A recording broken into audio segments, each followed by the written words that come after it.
WRRS. Hello, Intermediate School, and we welcome you here to channel WRRS on January 18th, 2019. I'm Caleb. And I'm Lucas. We pride ourselves with bringing you the latest intermediate school news. Let's go to the map outside the office to get the latest update on where homerooms are on the journey across the U.S. Here we are at the map. Let's see where everybody is. Last week, Mr. Gaffney caught everybody up, and we were at Laura Ingalls Wilder. But Mrs. Smith, Miss Stark, Mr. Jones, and Miss Wall are at Lincoln. And in the lead, we have Miss McD and Miss Smith. Get those tickets in and let's get moving. Back to you. Thank you for that update. Keep up the good work. Our next stop is in Illinois, where we are going to be looking at Abraham Lincoln. Let's watch the video about Lincoln. Today we're going to learn about the American President, Abraham Lincoln. Abraham Lincoln, the 16th President of the United States, was born February 12, 1809, in Kentucky. His father was a farmer, and his family was very poor, living in a small, one-room log cabin.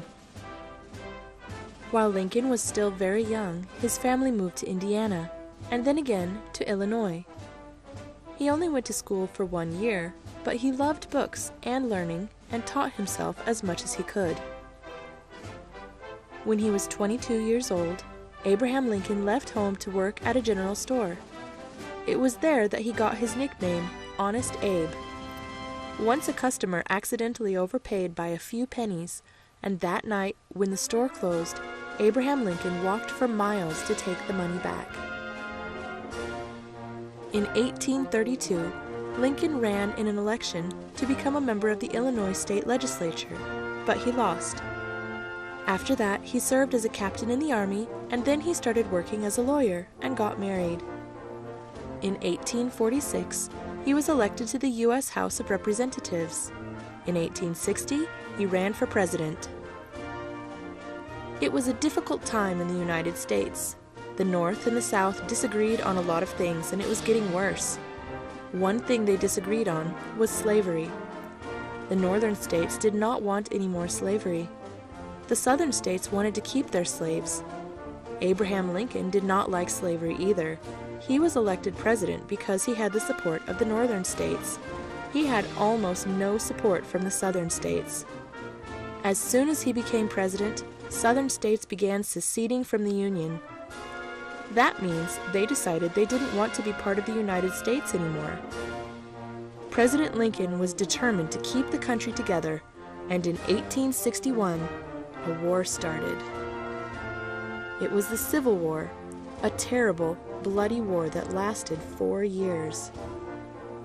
On January 1st, 1863, Abraham Lincoln signed the Emancipation Proclamation, an order that freed all the slaves in the southern states.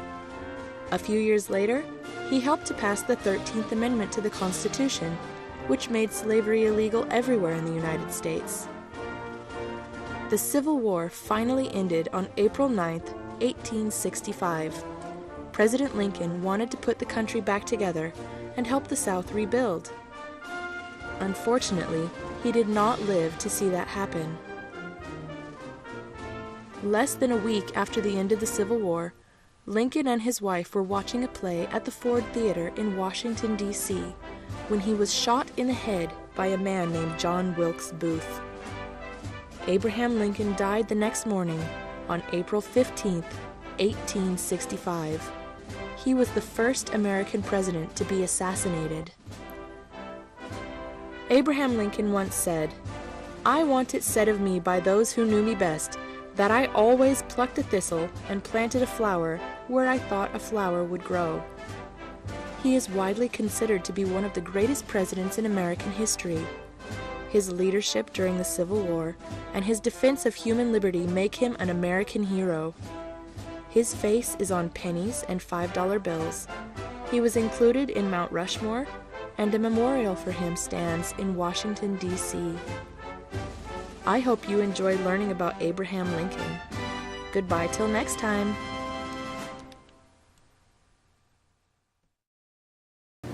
How about an interesting fact about Lincoln?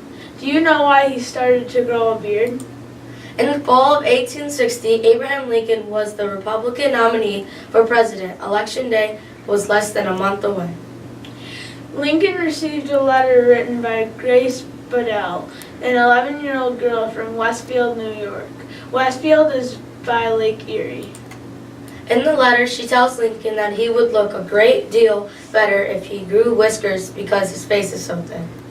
Lincoln wrote back and asked the girl if she thought it would be silly if she thought it would be a silly affection if he were to begin it now. The rest is history. When Lincoln left Illinois bound for the White House, he was fully bearded. When Lincoln's train stopped in Westfield, New York, the president-elect appeared on the platform and called out for Grace. She was in the crowd. Lincoln told her he took her advice. Last week, the trivia question was, what did Lincoln invent? He holds a patent for a device to lift boats over shoals or reefs in the water. This would have helped a boat go up the river. Lincoln is the only president that holds a patent. Next stop, Gateway Arch, St. Louis, Missouri. Let's see what has been happening in our construction area with Mr. Gaffney. Good morning, Intermediate School. We're back at our construction site, and we are right now in the room where the art room will be, Mrs. Trim's art room will be. If you look around, here's the door, here's the windows here. You see some of the metal framing starting to go up. If you pan back this way, this wall here will be where cabinets will be, where sinks will be here. And that's pretty much what the art room is right now. We don't have a great update. This is kind of where we're headed. Go this way.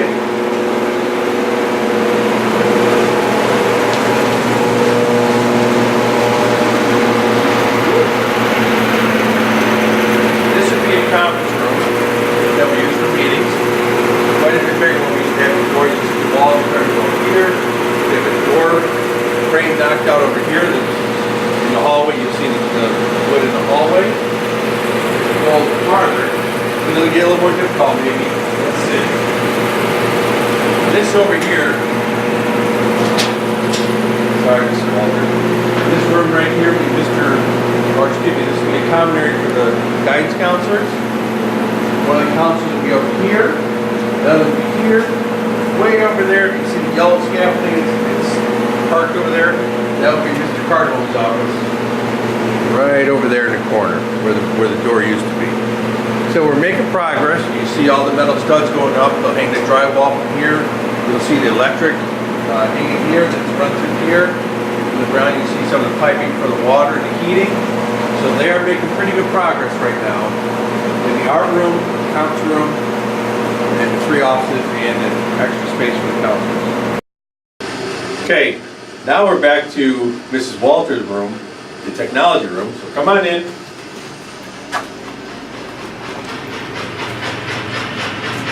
There's been a couple big changes in this room. And if you come this way, Mr. Walter, and we'll turn around that way, and we'll show them the doorway what it's going to be. So if you look here, you'll see the orange paint. This will be the new doorway, so it's a rather large doorway. But if you pan this way, Mr. Walter, and come this way, you'll notice, if you've been in the library, you notice that it's been blocked off. This is what they've done. They have a huge doorway going in here that students can go back and forth to the library meeting center and the technology room. And I'll have a glass door and glass partition in it so you can see through. So if you have to do any work in the library for technology or anything, you can use this entranceway here to go back and forth. Besides that, this room hasn't done a whole lot yet. There's been a few things done with some heating and electric up in the ceiling. Besides that, not a whole lot besides the doorway here and the starting the doorway at the other end.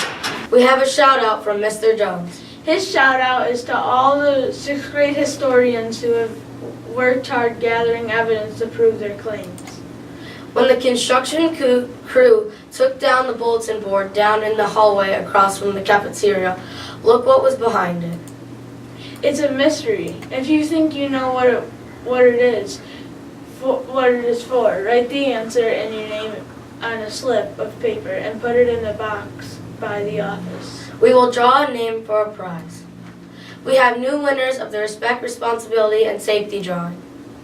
Aaron Ross, 4th grade, won the water bottle. Trent Tuttle, 4th grade, won the bag, and Keen Cartella, 5th grade, won the chance to be in a challenge. congratulations. Monday is Martin Luther King's birthday. As you enjoy the day off from school, remember why you have the day off. In his famous speech, I Have a Dream, he spoke of his dream of the United States that is void or without segregation and racism. We hope that is your dream too. This brings an end to our broadcast this morning. Don't forget to show respect for our school, our classmates, family, and community, and be responsible. We are respectful. We are responsible. We are safe. We are Red Raiders strong.